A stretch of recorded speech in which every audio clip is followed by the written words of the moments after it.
4월 7일 화요일 새벽 기도에 하나님 앞에 드리겠습니다. 오늘 함께 기도할 지구촌의 미전도 종족은 인도에 있는 암마 코다카 종족입니다. 이렇게 그 발음이 원래 영어 발음과 다르게 이렇게 하게 되는데요. 지구촌에 2,000명 가량이 있게 되는데요. 코다바 언어를 아주 특유의 고유 언어를 쓴다고 합니다. 힌두교를 신봉하며 그 가운데 기독교인들은 거의 없다 말하게 됩니다. 코다가 종족은 군사적인 배경으로 인해서 칼과 같은 무기를 숭배하는 그러한 예식을 행하기도 한다라고 합니다. 그러나 농업과 임업을 행하면서 농촌과 산림 지역에 거주하며 커피, 향신료, 과일들을 재배하면서 살아간다라고 말하게 됩니다. 소수의 종족이기 때문에 결속력이 강하게 되고 반대로 외부로부터 누군가가 와서 복음을 전하거나 다가가는 것에 대하여서는 굉장히 배타적이기 때문에 오랜 시간과 정성을 들여서 그들에게 신뢰성을 가지고서 전도해야 한다라고 하는 것입니다. 그래도 그렇게 오랫동안 그들과 함께 머물면서 전도의 결실을 맺었음을 보여주고 있는 것입니다.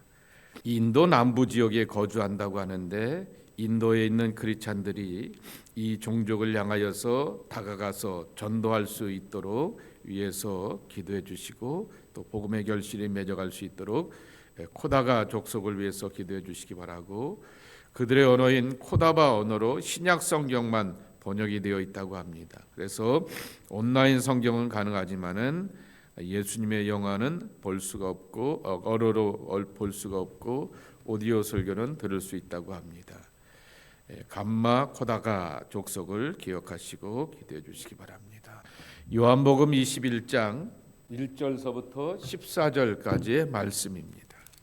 그 후에 예수께서 디베랴 호수에서 또 제자들에게 자기를 나타내셨으니 나타내신 일은 이러하니라. 시몬 베드로와 디두모라 하는 도마와 갈릴리 가나 사람 나다나엘과 세베대의 아들들과 또 다른 제자 둘이 함께 있더니 시몬 베드로가 나는 물고기 잡으러 가노라 하니 그들이 우리도 함께 가겠다 하고 나가서 배에 올랐으나 그날 밤에 아무것도 잡지 못하였더니 날이 새어갈 때에 예수께서 바닷가에 서셨으나 제자들이 예수이신 줄 알지 못하는지라. 예수께서 이르시되 얘들아 너희에게 고기가 있느냐? 대답하되 없나이다. 이르시되 그물을 배 오른편에 던지라. 그리하면 잡으리라 하시니 이에 던졌더니 물고기가 많아 그물을 들 수 없더라. 예수께서 사랑하시는 그 제자가 베드로에게 이르되 주님이시라 하니 시몬 베드로가 벗고 있다가 주님이라 하는 말을 들고 겉옷을 두른 후에 바다로 뛰어내리더라. 다른 제자들은 육지에서 거리가 불과 한 50판쯤 되므로 작은 배를 타고 물고기 든 그물을 끌고 와서 육지에 올라보니 숯불이 있는데 그 위에 생선이 놓였고 떡도 있더라. 예수께서 이르시되 지금 잡은 생선을 좀 가져오라 하시니 시몬 베드로가 올라가서 그물을 육지에 끌어올리니 가득히 찬 큰 물고기가 153마리라. 이같이 많으나 그물이 찢어지지 아니하였더라. 예수께서 이르시되 와서 조반을 먹으라 하시니 제자들이 주님이신 줄 아는 고로 당신이 누구냐 감히 묻는 자가 없더라. 예수께서 가셔서 떡을 가져다가 그들에게 주시고 생선도 그와 같이 하시니라. 이것은 예수께서 죽은 자 가운데서 살아나신 후에 세 번째로 제자들에게 나타나신 것이라. 부활의 주님을 만나는 기쁨이 제자들에게 계속해서 이어지게 되는데 오늘의 말씀은 삶의 현장 속에서 부활의 주님을 만나게 됩니다. 내가 잘 알고 내게 가장 익숙하게 되었던 그 현장 속에서 밤이 맞도록 그물질을 하였지만 고기를 잡지 못하게 되었던 기적 아닌 기적이죠. 정말 희한한 일 그들이 경험하게 되었는데 이 예기치 않은 상황 가운데 주님이 다가오셔서 그들의 생각을 뛰어넘는 풍성함으로 함께 하여 주셨다라고 하는 것입니다. 그런데 21장 1절 말씀에 보게 되면은 디베리아 호수라고 이렇게 갈릴리 바다를 이렇게 부르고 있는 것을 보게 됩니다. 디베리아 호수, 디베리아 바다라 부르기도 하고요. 긴네렛 호수라 부르기도 하게 되고 게네사렛 호수라 이렇게 부르기도 하게 되는 것입니다.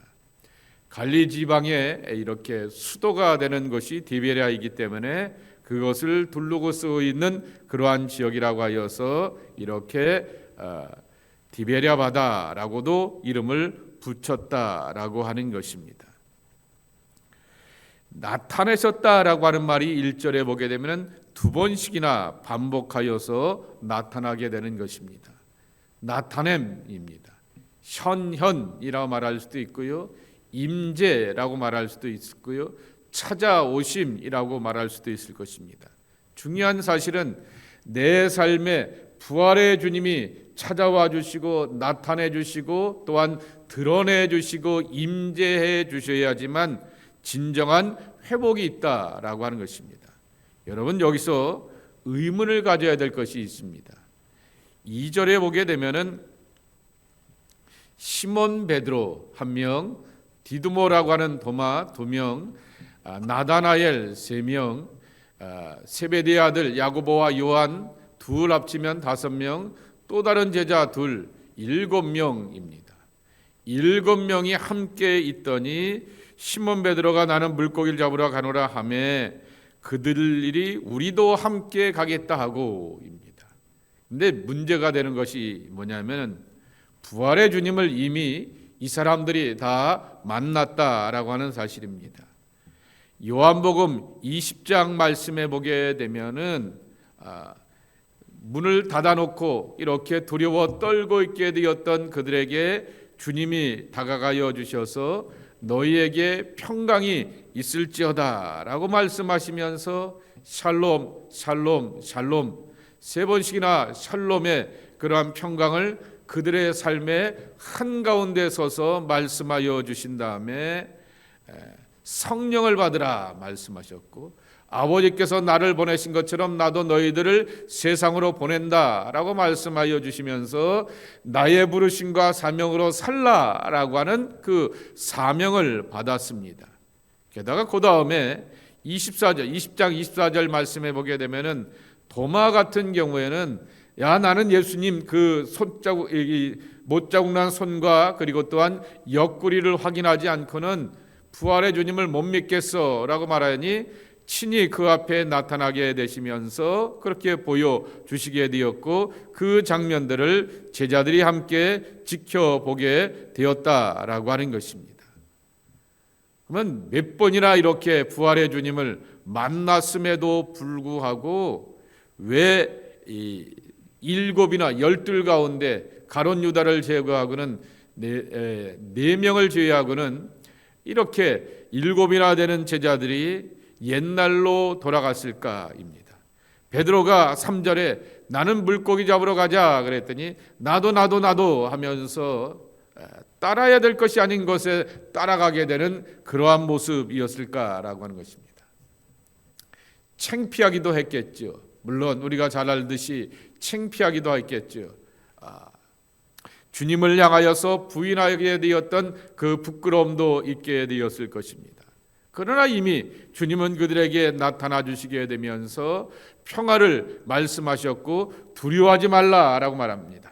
쫓겨나게 되었고 도망치게 되었던 그들을 향하여서 두려워하지 말라라고 말씀하여 주시면서 하나님 아버지께서 나를 이 세상에 보내신 것처럼 나도 너희를 세상에 보내신다 말씀하셨고 성령을 다시 한번 약속하여 주셨음에도 불구하고 도마에게는 친히 이렇게 개인적으로 만나 주셨음에도 불구하고 왜 그랬을까라고 하는 것입니다. 어떤 분은 여전히 핍박이 두려워서라고 하는 것이고요. 또 어떤 분은 어떤 분이라고 하는 게 성서학자들입니다. 어떤 성서학자들은 여전히 제자들은 핍박이 두려워서 그들의 삶의 자리로 돌아가려고 하게 되었고, 두 번째로는 예수님께서 마태복음이나 누가복음에 마가복음에 보게 되면은 갈릴리 거기서 보자라고 이렇게 말씀하여 주셨기 때문에 갈릴리에서 보고자 하게 되었던 주님을 기다리면서 옛생활 일상으로 돌아갔다라고 말하게 됩니다. 그러나 대부분들의 사람들이 말하게 되었던 것은 시몬 베드로가 이 일에 대하여서 주동이 되게 되었듯이 가장 먼저 예수님 앞에 큰 소리를 치고 장담하게 되었다.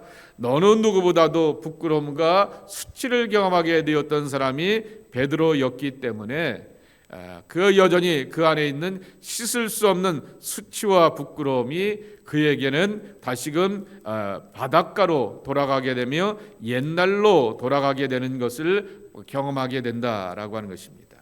주일날 일부 예배 때 제가 이런 말씀을 드렸습니다.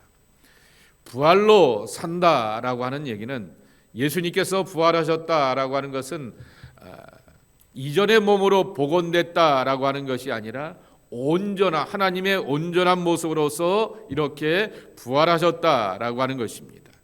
이것은 우리에게도 적용되는 것입니다. 예수님을 믿고 내가 다시 한번 소생했다라고 하는데, 예를 들면 골골골골 하다가 이렇게 돌아가시게 되었는데 몸의 부활을 경험하게 되면서 골골골한 모습으로서 부활하게 되면 부활하신 게 낫겠어요? 아니면 천국에서 편안하게 그냥 영생을 누리면서 사시는 게 낫겠어요? 경험해 보셨던 분들은 그렇게 느끼실 수 있을 것입니다. 부활하였다라고 하는 것은 골골골한 내 육신과 삶의 환경과 몸이 아니라 온전함으로 부활하였다라고 하는 것입니다. 그러니까 베드로가 부활에 예수님은 부활하시게 되었고 그들에게 나타나시면서 만나게 되었지만은 부활로 사는 삶의 참된 온전함을 그의 삶 가운데서 만나지 못하게 되었고 제자들도 만나지 못하였기 때문에 부활의 주님을 만났음에도 불구하고 여전히 옛생활로 살려고 하게 되었고 과거의 익숙한 삶의 수단과 방법을 가지고서 살려고 하게 되었다라고 하는 것입니다. 근데 왜 고기가 한 마리도 잡지 못하느냐라고 하는 것입니다. 이 사람들이 초짜들도 아니고, 그리고 또한 한 사람은 못 잡을 수도 있지만은 7사람들이 함께 못 잡는다라고 하는 것은 주님께서 보여주시게 되는 것처럼 바로 옛날의 삶으로서 복원되는 것이 부활이 아니라 하나님 앞에서 온전하게 꿈과 비전을 가지고 사명을 가지고서 서 있는 온전한 부활을 경험해야 된다라고 하는 것을 들려주시기 위하여서 이 갈릴리 바닷가 가운데서 이 부활의 역사를 보여주시게 되었습니다. 그러며 그 자리는 이 베드로와 제자들이 가장 삶에 익숙한 자리에서 만나게 되는 부활의 주님이라고 하는 것입니다. 성전에서 만나는 부활의 주님이 아닙니다. 부진하고 수확이 없는 내 삶에 가장 익숙한 그 자리에서 허탕이 되는 기적 아닌 기적 같은 기이한 현실 가운데서 이렇게 하나님의 풍성함을 경험하게 되었다라고 하는 것입니다. 그러니 내 삶에 대하여 우리는 기대를 가지고 살 수가 있는 것입니다. 오늘도 허탕일까라고 하는 것이 아니라 오늘도 빈배의 삶이고 빈 그물의 현실일까라고 하는 것에 대한 그러한 기대가 아니고 두려움이 아니라 주님이 나를 찾아와 주셔서 내 삶 가운데서 하나님의 일하심을 보여주셔서 진정한 온전한 하나님의 부활의 백성들로 살게 해 주신다라고 하는 것입니다. 두 번째로는 4절에 보게 되면 이런 말씀이 있습니다. 날이 새어갈 때에 예수께서 바닷가에 서셨으나 제자들이 예수이신 줄 알지 못하는지라 그랬습니다. 여러분에게 익숙한 사람들과 함께 거하다 보게 되면은 이렇게 걷는 모습만 보아도 그 발걸음만 보아도 새벽 예배 때 이렇게 앞에 앉아 있게 되면서 누가 들어오게 되었을 때 제가 뒤돌아서 보지 않게 되지만은 발걸음만 들어도 누가 들어오셨나 보다라고 하는 것을 알게 됩니다. 그것이 오랫동안 함께 지켜본 사람들에 대한 그러한 몸의 익숙함이 배어지게 된 것 아니겠습니까? 그러니까 이 예수님의 제자들도 3년이 넘도록 이렇게 주님을 함께 거하면서 그냥 어쩌다 우리식으로 표현하게 되면 일주일에 한 번 만나는 주님이 아니었다라고 하는 것입니다. 동고동락하게 되면서 함께 먹고 살면서 걷고 살아가게 되었던 주님이었기 때문에 주님의 몸에 대하여서 제대로 볼 수 있게 되는 그러한 이렇게 사람의 형상만 하나 있다 할지라도 누구라고 하는 것을 향하여서 짐작할 수 있음에도 불구하고 4절에 보게 되면은 예수이신 줄 알지 못하였다라고 하는 이 현실이라고 하는 것입니다. 우리가 이와 같은 신앙의 현실 속에서 기억해야 될 것이 하나 있게 됩니다. 자기 절망과 자기 슬픔으로 가득 차 있게 되었을 때 이런 실수를 우리가 경험하게 되는 거죠. 이것은 예수님의 제자들만 뿐만 아니라 우리가 주일날 나누게 되었던 요한복음 20장 말씀에 보게 되면 막달라 마리아도 마찬가지입니다. 예수님께서 나의 귀신 들렸던 것을 다 깨끗하게 해주시고 온전해 주시게 되었던 그 예수님, 그래서 예수님이 계신 것이라고 하면 늘 헌신하고 드리고 섬기게 되었던 그 막달라 마리아, 그래서 예수님의 무덤가까지 겁도 없이 올라가게 되었던 이 우직하고 충성스러웠던 이 마리아가 부활의 주님을 뭐라고 만납니까? 동산직이라고 만나게 됩니다. 그래서 선생님이 우리 예수님의 시신을 어디다가 다른 데다 옮겨놨으면 아리켜 주십시오. 제가 모시고 가겠습니다 라고 말하게 됩니다. 그랬을 때 예수님께서 마리아야 라고 말하게 되니 나의 선생님이라고 고백하죠. 우리가 그냥 이러한 사람들을 만나게 되었을 때 선생님 하면서 존중하게 되는 것처럼 세상에는 수많은 사람들을 향하여서 부른 호칭이 있게 되는데 나의 선생님으로 만나게 되었던 마리아의 고백을 기억하게 됩니다. 자기 감정에 충만하게 되고 자기 슬픔과 자기 그러한 아픔 가운데서 절망 가운데서 충만하게 되니 예수가 눈앞에 계신데도 불구하고 예수님을 선생님이라 부르게 되었던 마리아의 실수입니다. 이거는 마리아나 제자들을 향하여서 흉볼 것이 아니라 내가 무엇으로 충만한가라고 하는 것입니다. 자기 슬픔, 자기 감정, 자기 기분으로 충만할 때 예수가 예수로 보이지 않는 실수를 경험하게 되는 것이죠.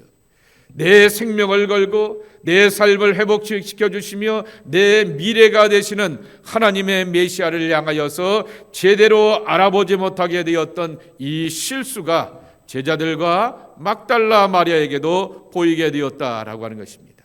그러자 7절에 이렇게 말합니다. 물고기가 이렇게 풍성하게 잡히는 기적과 은혜를 체험하게 되면서 153마리가 되는 그 고기를 잡게 되면서 7절에 보게 되면은 사랑하시는 그 제자가 요한이겠죠. 베드로에게 이르되 주님이시라 하니 시몬 베드로가 벗고 있다가 주님이란 말을 듣고 겉옷을 두른 후에 바다로 뛰어내리더라 라고 하는 것입니다. 베드로의 솔직한 마음을 보여주는 거죠. 주님이 나를 찾아와 주셨으면, 주님이 나를 개인적으로 만나 주셨으면 이라고 하는 그러한 간절함이 있게 되었는데, 그렇게 주님이 찾아오시게 되니까 누구보다도 기쁨과 감격 가운데서 예수님을 만나려고 바다로 뛰어가게 되었던, 그래도 갖출 것은 갖추고 이렇게 뛰어가게 되었던 이 베드로의 모습을 우리가 지켜봅니다. 그리고는 해변에서 식탁이 차려지게 되는 이야기가 그 다음 8절서부터 14절까지의 말씀 속에서 있게 되는 것입니다. 여기서 이것을 우리는 두 가지로 우리의 신앙을 생각해 볼 수가 있습니다. 누가복음 5장에도 있게 되고 있는 것처럼 그물이 찢어질 정도로 많은 수확을 거두게 되고 큰 고기를 153마리를 잡게 하시는 이 그물을 수확을 거두게 하는 것은 기적이었지만은, 그러나 예수님께서 보여주신 것은 사람을 낚는 어부가 되라 내 양을 치라고 하는 그러한 결과로 맺게 되는 것입니다. 그것은 사역의 문제인 것입니다. 그런데 두 번째 예수님께서 하시게 되었던 것은 바로 해변의 식탁 가운데서 제자들을 위하여서 부활하시게 되었던 그 거룩한 손을 가지고서 제자들을 위해서 생선을 굽게 됩니다. 요새처럼 고무장갑이 있게 되고 뭐죠? 이렇게 위생장갑이 있죠. 위생장갑이 있어서 이렇게 그걸 끼고 이렇게 생선을 쪼개줬겠죠. 아니겠죠. 거룩한 손이, 부활의 손이 비린내 나는 손이 되었습니다. 그럼에도 불구하고 제자들을 위해서 생선을 구우시고 쪼개어서 나눠 주셨다라고 말하게 됩니다. 그런 손길이었던 것입니다. 친히 섬기시면서 그렇게 함께 교제하게 되었던 그 손길이라고 하는 것입니다. 신앙에는 반드시 이 두 가지가 함께 가야 한다라고 하는 것입니다.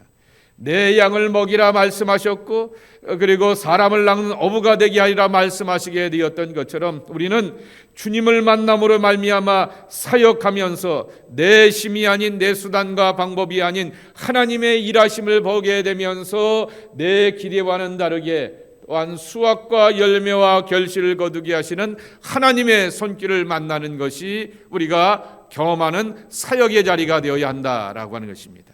그런데 그것만 있으면 안 됩니다. 해변의 식탁이 우리에게는 반드시 있어야 된다라고 하는 것입니다. 주님의 만찬을 기억하게 되는 것이죠. 그 주님의 만찬을 통하여서 12절 말씀에도 있게 되는 것처럼 주님이신 줄을 아는 거로 당신이 누구냐 감히 묻는 자가 없더라라고 말하게 되는 것입니다. 깊은 교제를 있게 되었을 때 우리에게 늘 식탁 속에서 말씀하시고 대화하시며 우리에게 가르쳐 주시고 품어 주시며 나누게 되었던 주님의 사랑이 눈앞에 보여지게 되니 예수님을 예수님으로 제대로 알게 되었던 제자들은 도대체 부활의 주님은 어떻게 부활하셨습니까? 라고 하면서 묻는 것이 없었다라고 하는 것입니다. 교제입니다. 우리는 밥 먹는 것으로 교제를 다 말하지 않습니다.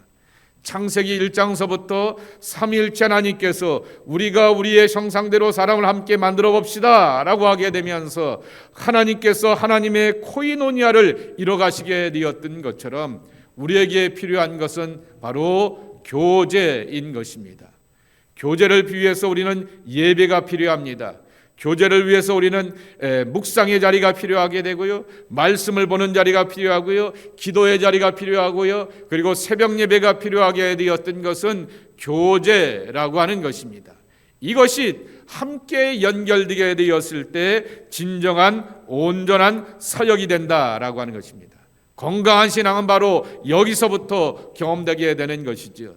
날마다 사역 가운데서 사람을 낚는 열매와 결실을 거두는 것이 아니라 그 사람을 낚는 그물질을 하려고 하게 되었을 때 빈 그물을 만날 수도 있게 되고 투망질을 하려고 하게 되는데 재앙과 저주가 찾아올 수도 있게 되는 것이 우리들의 현실이지만은 그러나 끊임없이 주님과 함께 교제하게 되면서 주님의 식탁의 자리에 서게 되며 주님의 임재 가운데서 걸러지고 점검되면서 예수님이 예수님으로 제대로 보이게 되면서 그 주님과 함께 있게 되며 예수님을 향하여서 퀘스천이 없는 그러한 고백을 갖고 내적인 확신으로 나가게 되는 것은 바로 교제의 자리에 서 있을 때라고 하는 것입니다.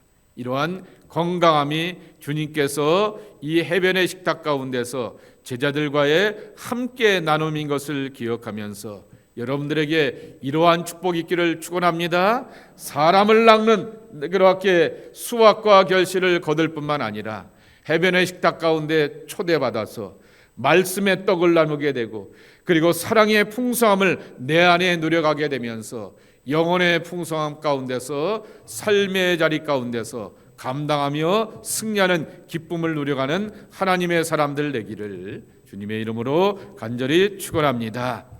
아버지 하나님 감사합니다. 오늘도 이 아침에 예수님의 부활절을 경험하고 난 이 화요일 새벽에 기도하며 간구하는 당신의 백성들 지키시고 인도하여 주시어서 주의 동행하심과 이끄심 가운데서 삶의 승리를 경험하며 하나님 앞에 영광 돌리는 귀한 백성들 되게 하여 주옵소서. 하나님, 우리는 사람을 낚는 어부가 되려고 하게 되며 신앙의 투망질을 하게 됩니다. 섬김의 일을 감당하게 됩니다. 그러며 종종 빈 그물에 허탕도 있게 되지만은 이 모든 것들을 다시 한번 감당할 수 있는 것은 내 삶의 현장 가운데는 언제나 주님이 계셔야 된다라고 하는 주님의 나타나심, 주님의 임재를 늘 고백합니다. 그리고 주의 말씀에 늘 순종할 줄 아는 우리가 되길 원합니다. 그리고 또한 기도의 식탁을 나누길 원합니다. 말씀의 식탁을 나누길 원합니다. 그리고 또한 주의 음성을 듣는 사랑의 식탁 가운데서 회복되어가는 하나님의 사람들이 저희들 되기를 소망하오니 아버지 하나님이시여 날마다 주님과의 깊은 교제에 들어가는 것을 즐거워할 줄 아는 하나님의 사람들이 저희들 되게 하여 주시옵소서. 또 이 아침에 수술받는 권사님이 계십니다. 고아원 권사님을 기억하시고 붙들어 주시옵시고 수술하는 의사의 손길을 인도하여 주시고 모든 의료진들을 도와주시어서 성공적인 수술이 되고 회복되어 갈 수 있는 귀한 하나님의 아들 되게 하여 주옵소서. 예수님의 이름으로 축복하며 기도합나이다. 아멘.